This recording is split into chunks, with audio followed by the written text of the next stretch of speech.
Boa tarde.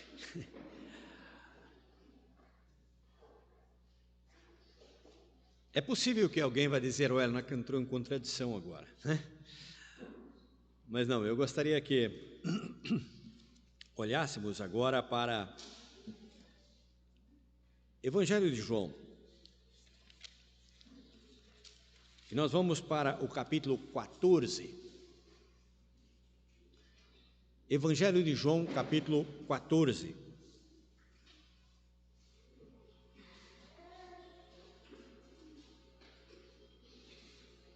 Nós vamos começar a leitura no versículo 1.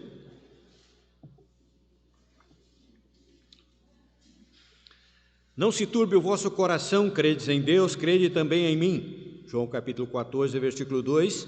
Na casa de meu pai há muitas moradas, e se assim não fosse, eu vou-lhe teria dito, pois vou preparar-vos lugar, e se eu for e vos preparar lugar, virei outra vez e vos levarei para mim mesmo, para que onde eu estiver, estejais vós também. Só até aqui por enquanto, e o Senhor vai abençoar a meditação na sua santa e bendita palavra.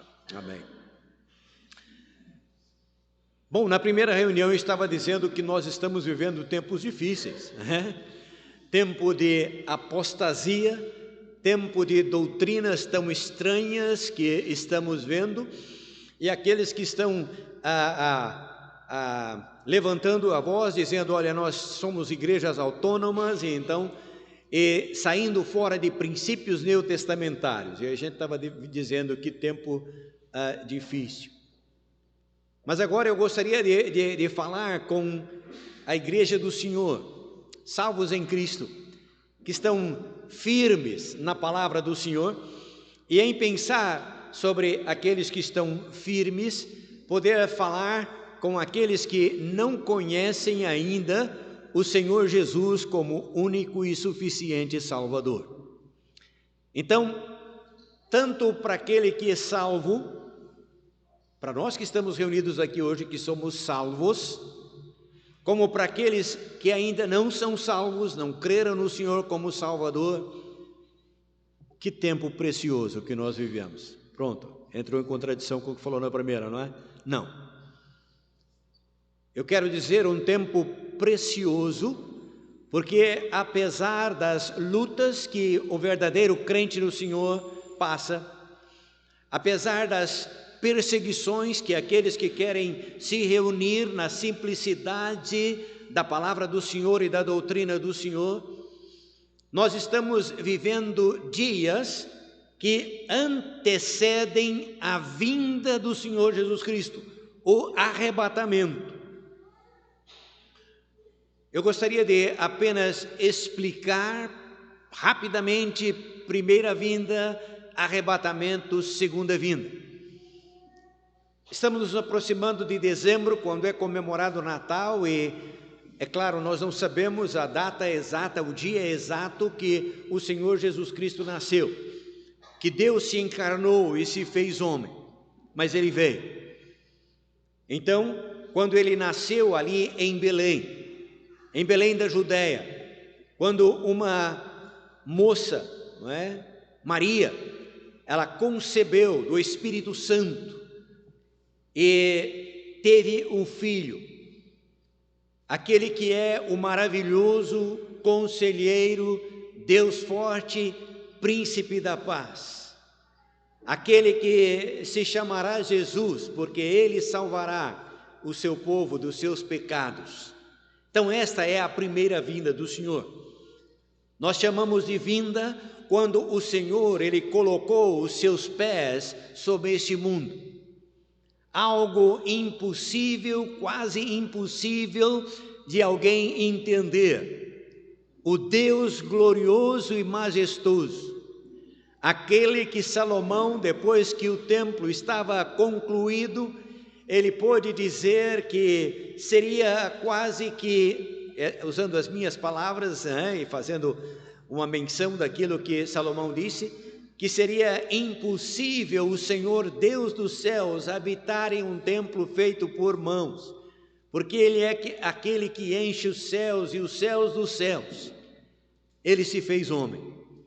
Ele nasceu ali em Belém da Judéia e veio a este mundo com o firme propósito de chegar aqui e se colocar no lugar do homem. Ele é o bendito Filho de Deus, nascido de uma virgem chamada Maria, sem contato de um homem do sexo oposto com ela, gerado pelo Espírito Santo de Deus. Veio aqui. Esta é a primeira vinda do Senhor Jesus Cristo. Nós temos, na palavra do Senhor, a profecia para a sua segunda vinda.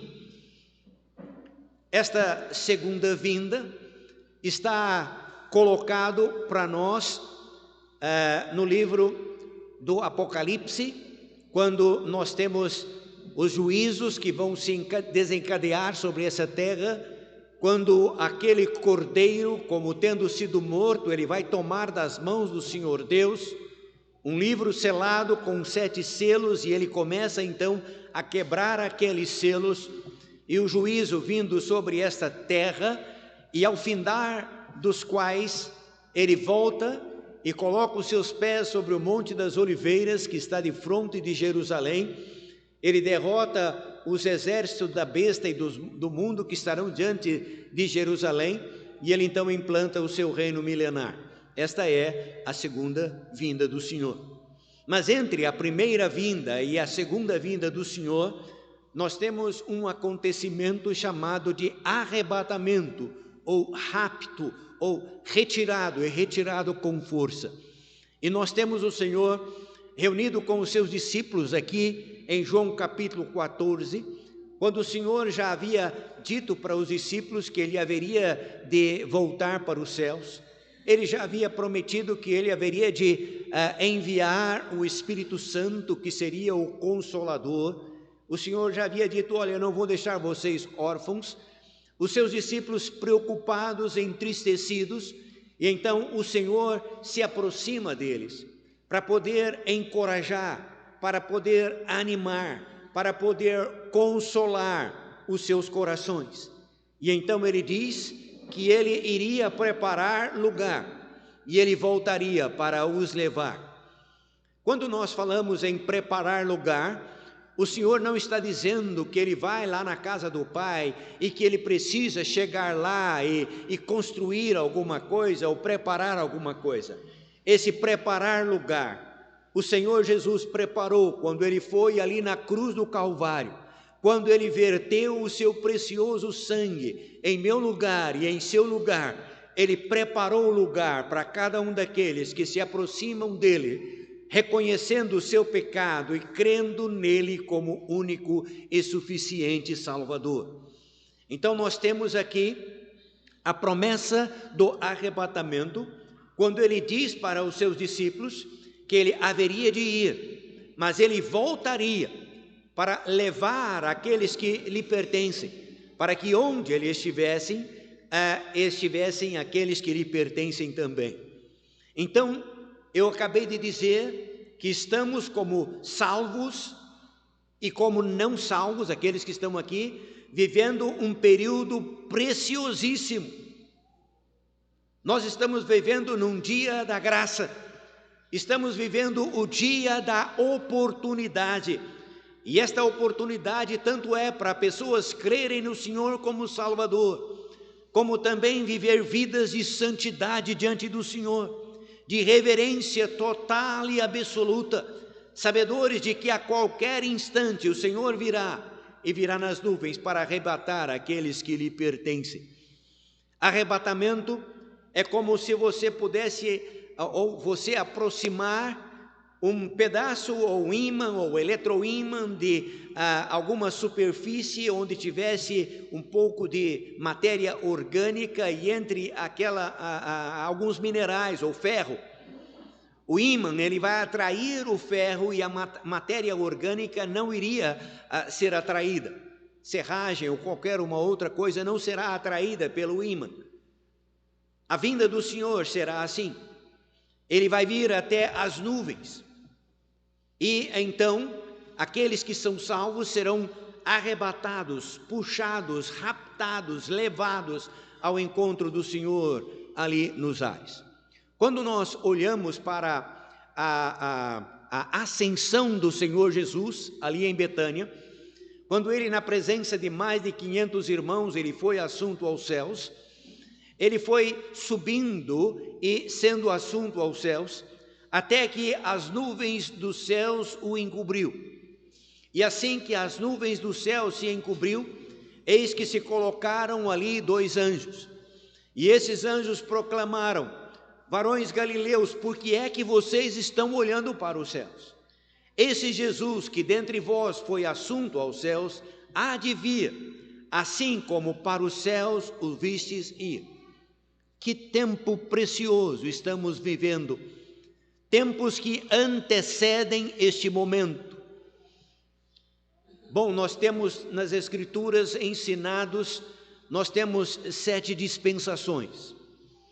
Nós temos a dispensação da inocência, de quando o homem ainda não havia se rebelado contra Deus, não havia cometido um pecado e insultado a Deus com a sua desobediência. Então nós temos a dispensação da inocência, um tempo onde Deus tratou com o homem de uma forma diferente do que tratou em outras dispensações. Depois nós temos a dispensação da consciência, que é da época do pecado até os patriarcas. Depois nós temos a dispensação patriarcal, nós temos a dispensação da lei, nós temos a dispensação da graça, que é a que nós estamos hoje, e nós temos a dispensação milenial, a milenar. Agora, por que eu estou dizendo que nós estamos vivendo em um tempo todo especial? Nós não podemos viver na dispensação da inocência, dispensação da consciência, governo humano, patriarcal, lei, mas estamos vivendo na dispensação da graça. Que privilégio! Na dispensação da graça, o Senhor está retirando daqui um povo, retirando daqui pessoas salvas. É aquela passagem que nós temos na palavra de Deus, onde um homem encontra em um campo uma pérola de grande valor. A pérola era de grande valor não pelo valor intrínseco, não pelo valor que ela tinha em si mesma, mas a pérola tinha valor tendo em vista o valor que o Filho do dom de Deus daria por ela. E a passagem nos conta que então aquele homem que encontrou aquela pérola, ele vendeu o que tinha, ele apurou o dinheiro e ele vem e ele compra aquele campo por causa daquela pérola. Aquela pérola fala da igreja do Senhor Jesus, um povo comprado, um povo redimido com o precioso sangue de Cristo, separado do mundo. É aquela igreja que nós estávamos pensando na primeira reunião, em Atos capítulo 2, a partir do versículo 43, que nasceu no dia de Pentecostes. Nós não temos menção de igrejas antes do dia de Pentecostes. Interessante que ali é o mistério que Paulo disse, o mistério que ele haveria de revelar. Os profetas puderam antever o nascimento do Senhor Jesus Cristo.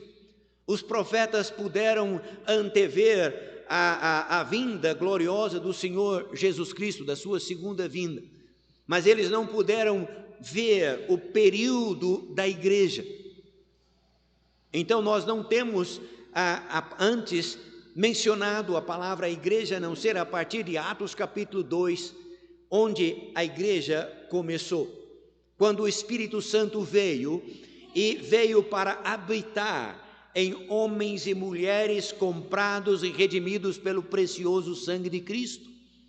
Até então, o Espírito Santo ele não habitava no ser humano, ele vinha sobre seres humanos, e enquanto ele tinha um serviço designado por Deus para cumprir aqui, o Espírito Santo estava com ele. Mas depois de certo tempo, o Espírito Santo voltava para o Senhor.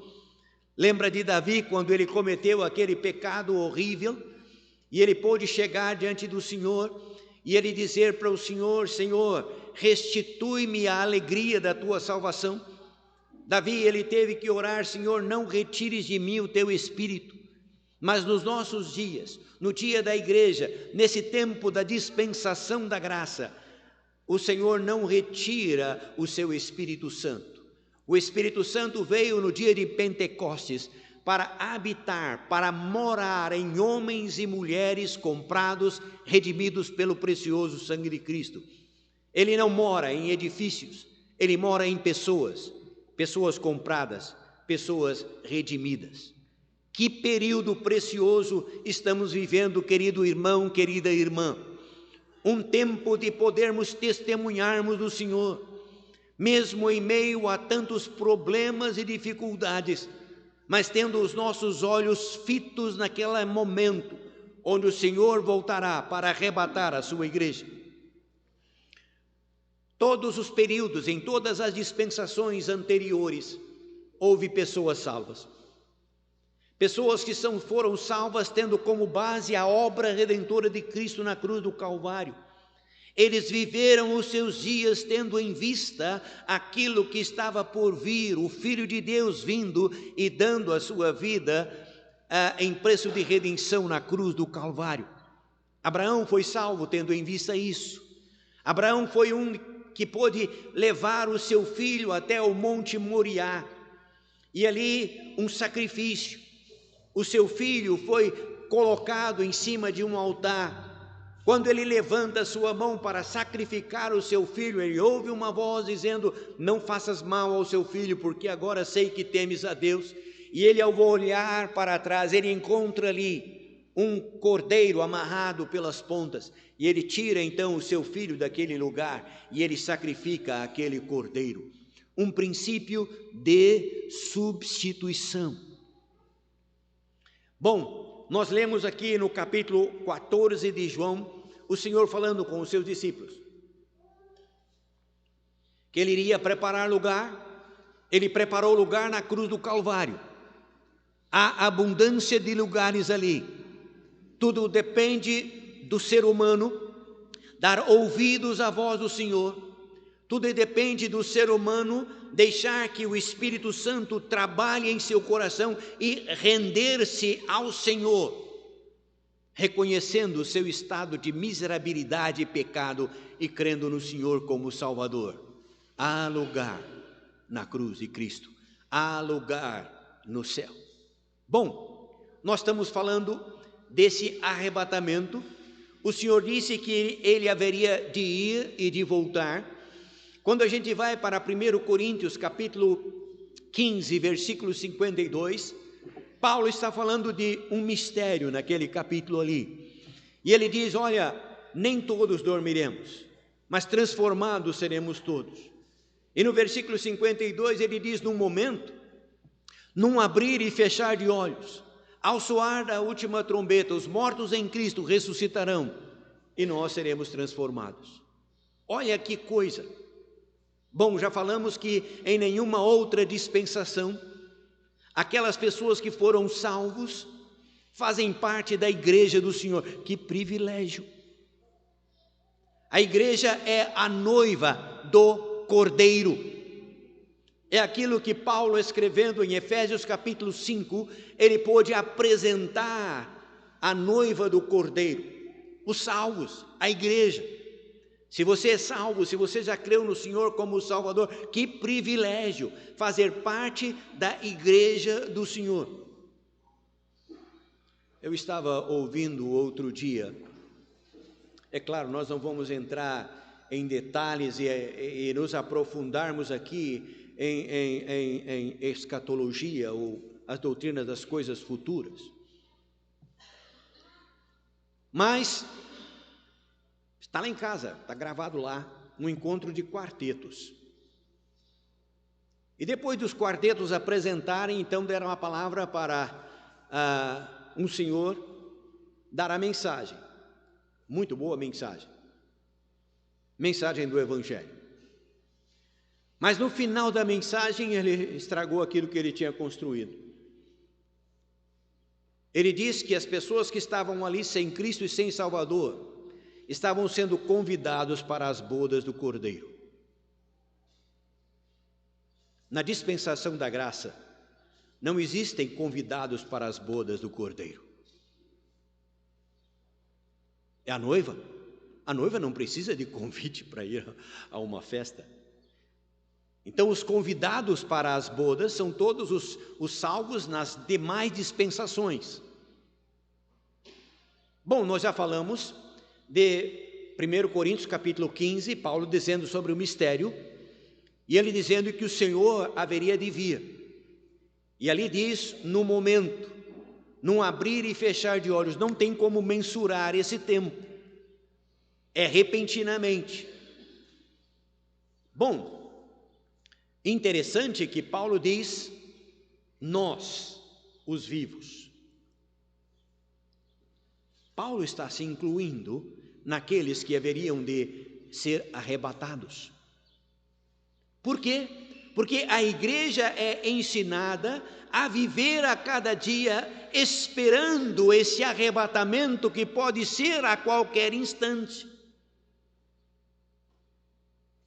E uma pessoa salva, uma pessoa que faz parte da igreja do Senhor, quando ouve um assunto como esse, ou quando tira um tempo para pensar nisso, o seu coração se enche de júbilo.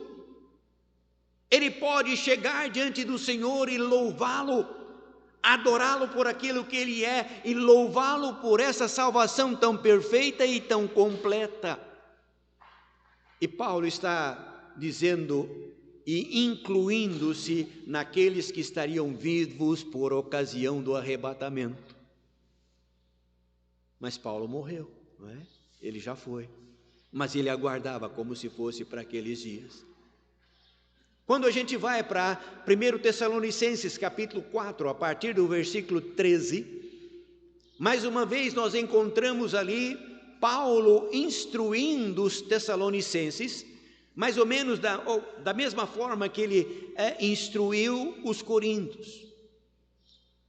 Os coríntios foi a família de Cloé que escreve uma carta para Paulo e conta para Paulo algumas coisas que estavam acontecendo ali. Veja, não é fofoca, não é alguém esparramando notícias. Alguns estão dizendo que talvez Cloé fosse um dos presbíteros, e ele está apenas mencionando para Paulo que amava aquela igreja e pedindo uma informação em como agir. E quando a gente vai para Tessalonicenses, nós temos irmãos falando com Paulo e preocupados, porque haviam sido ensinados, como estamos falando agora, sobre o arrebatamento sendo para qualquer instante. E a igreja do Senhor vivia literalmente naqueles dias, aguardando a volta do Senhor. E então, alguns dormiram no Senhor. E eu acho interessante esta palavra dormir. A palavra dormir, ela é mencionada, ou ela se refere à morte de uma pessoa salva. E esse dormir quer dizer que ele vai ser despertado, ele vai ressuscitar um dia. É interessante, há doutrinas por aí dizendo que a pessoa, quando ela morre, a Bíblia diz que ele está dormindo, é porque ele não tem conhecimento daquilo que está acontecendo lá. Mas quando a gente vai para Lucas 16, a gente vê que não é isso, não é? O rico, ele tem consciência de onde ele está, ele se lembra dos seus irmãos que aqui estão, ele pode olhar e ver Lázaro e se lembrar de Lázaro, não é verdade? Então, há uma consciência daquilo que está acontecendo no seu entorno. O corpo foi para o cemitério, está apodrecendo no pó, mas a sua alma, o seu espírito está na presença de Deus, gozando as delícias e o descanso de estar na presença do Senhor. Quando a gente vai, deixe-me ver, se não me engano, quinto selo, se não me engano, o selo dos redimidos. Quando aquele selo é aberto, João ele tem uma visão, e o que ele vê é um altar, E ele vê não poucas pessoas debaixo daquele altar. Aquele altar fala do tipo ou da redenção que foi paga por aqueles que lá estão. E João olha e ele vê, e o próprio ancião faz a pergunta: quem são esses e de onde vieram? E o próprio ancião responde: esses são aqueles que morreram por causa do nome de Cristo. Não é? Morreram durante que período? Tribulação. Não fazem parte da igreja. A igreja é apenas da dispensação da graça. Mas foram salvos na dispensação, na tribulação e grande tribulação. Mas o que eu quero chamar a atenção é para aquilo que eles estão fazendo lá. Eles estão debaixo do altar, seus corpos estão lá no túmulo, e eles estão debaixo do altar, a sua alma, o seu espírito lá está. Mas eles não estão dormindo literalmente, os seus corpos sim. Mas eles estão orando. Debaixo do altar eles estão dizendo: até quando, ó grande e soberano Senhor, não vingas o nosso sangue? Quando eles recebem uma voz dizendo: olha, espera mais um pouco, não é? Repousai até que o número dos que hão de ser se completa. Ou seja, ao sair deste mundo, nós vamos para a eternidade. Se com Cristo estamos dormindo, mas no pleno gozo de todas as nossas faculdades, pensamento, raciocínio, lembrança. Se for um perdido, ele vai para tormentos e tormentos eternos, com toda a sua capacidade mental de raciocínio e sofrendo lá. Lembra do rico? Pede a Lázaro, ou manda, não é? Manda Lázaro que moia o dedo em água e me refresque a língua porque eu estou em tormento. Mas nós estamos falando de arrebatamento, não é? Bom, em Tessalonicenses, Paulo está dizendo para aqueles que estavam aguardando para aqueles dias, e os seus mortos haviam morrido, seus mortos. Então, os seus irmãos em Cristo, os seus parentes haviam morrido, e então eles estavam um tanto quanto entristecidos. E Paulo então começa a dizer para ele: eu não quero que vocês, irmãos, se entristeçam como os demais, que não têm esperança. Esta palavra não tem esperança, ele está falando daqueles que morreram sem Cristo, daqueles que morreram sem salvação, daqueles que não ouviram o Evangelho como você está ouvindo, ou daqueles que ouviram o Evangelho, mas se mantiveram rebeldes e irresolutos na sua vida de pecado e não se converteram, não creram no Senhor como Salvador. Então esses são os que não têm esperança. E com certeza, aqueles que têm os seus parentes e que têm toda a razão de se entristecerem, porque foram para tormentos. Mas Paulo continua dizendo: olha, eu não quero que vocês se entristeçam como os demais que não têm esperança. E depois ele diz: porque o Senhor mesmo, dada a palavra de ordem e ouvida a voz do arcanjo, descerá dos céus. E depois ele diz: e os mortos em Cristo ressuscitarão primeiro. Que maravilha! Os corpos serão ressuscitados. O Senhor trará em sua companhia os que dormiram, os que morreram em Cristo virão em sua companhia. E aqueles corpos ressuscitados e tal, pode ser que você está pensando aí em um filme de terror com pessoas zumbis, não.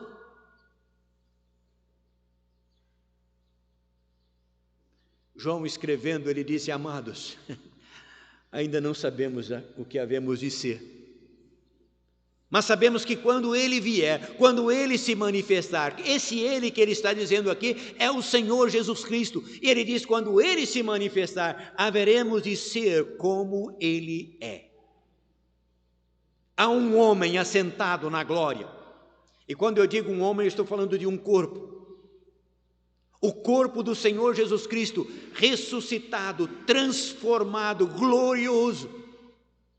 Aquele mesmo corpo que se colocou a caminho de Emaús, ao lado dos seus discípulos, ao mesmo corpo que entrou e partiu o pão com eles e pôde ser reconhecido por eles. O mesmo corpo que naquele dia estava os discípulos reunidos ali no cenáculo e ele se coloca no meio deles e diz: paz seja convosco. Estão assustados? Não acreditam? O que é que vocês têm aí? Um favo de mel, peixe, traga. E comeu na presença deles.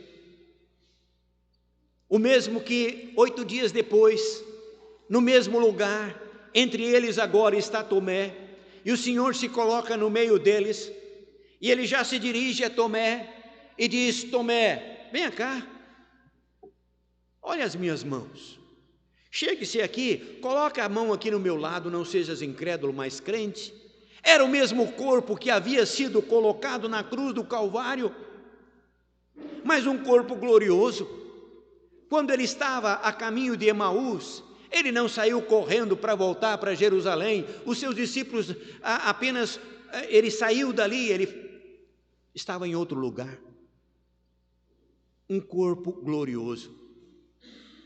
Eu quero apenas te fazer lembrar que lá no capítulo 5 de Apocalipse, quando João está olhando e ele vê aquele trono e aquele que está assentado nele e que tem um livro na sua mão, e João começa a chorar copiosamente, quando um dos anciãos diz para ele: não chora, não chore não.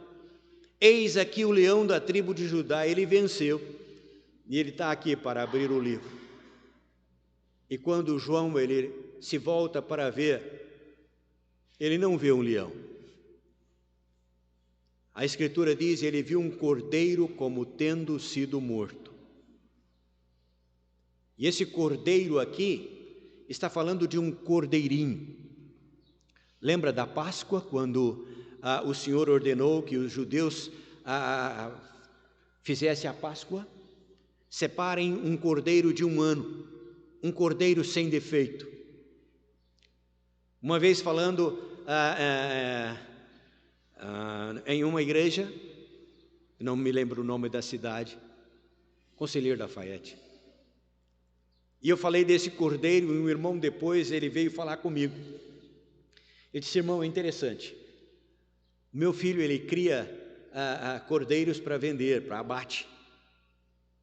E ele diz: olha, cordeiro, ele é reconhecido como cordeiro e tem valor de mercado até 1 ano de idade. Depois de 1 ano ele não é cordeiro, ele é carneiro e perde valor de comércio. Mas aqui, quando a palavra de Deus diz um cordeiro como tendo sido morto, é um cordeirinho. As marcas da cruz estão lá. Um homem elevado à glória divinal, a quem o Pai tem dado poder imperial. Então, quando o Senhor voltar e trouxer na sua companhia os que morreram em Cristo, os mortos ressuscitarão,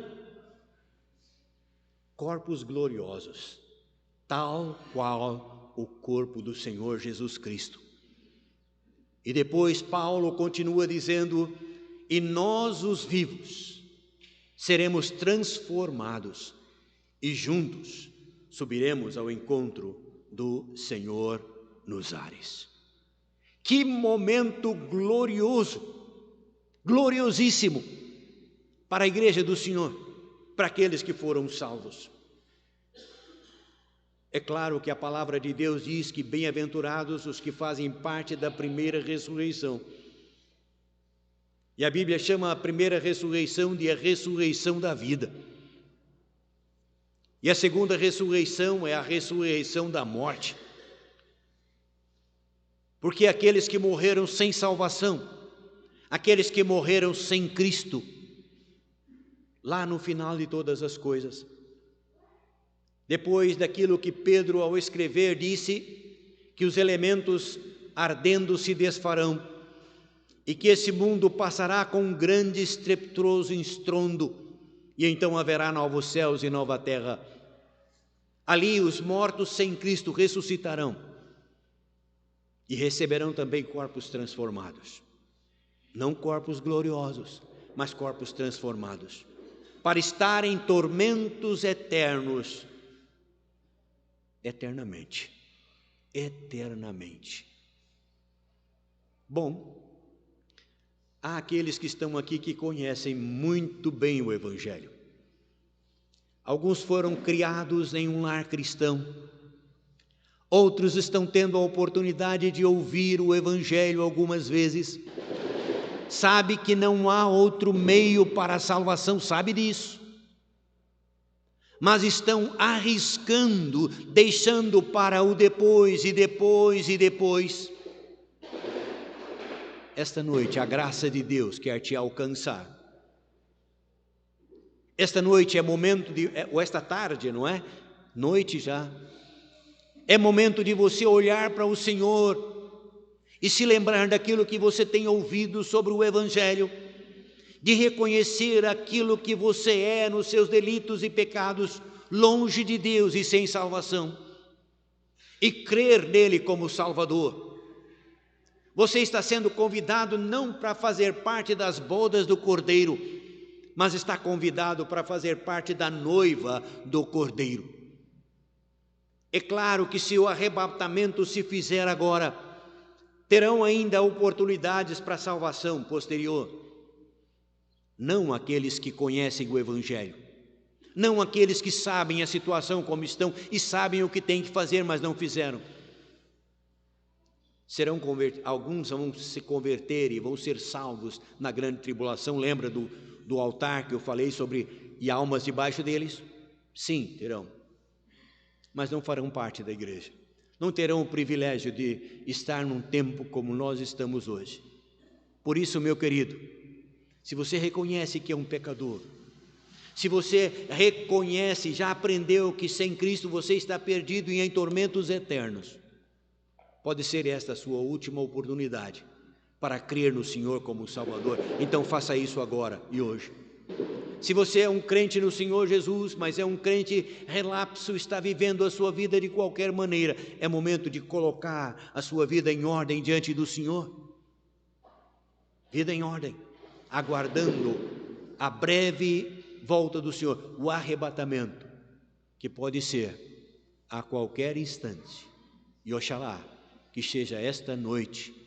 Amém.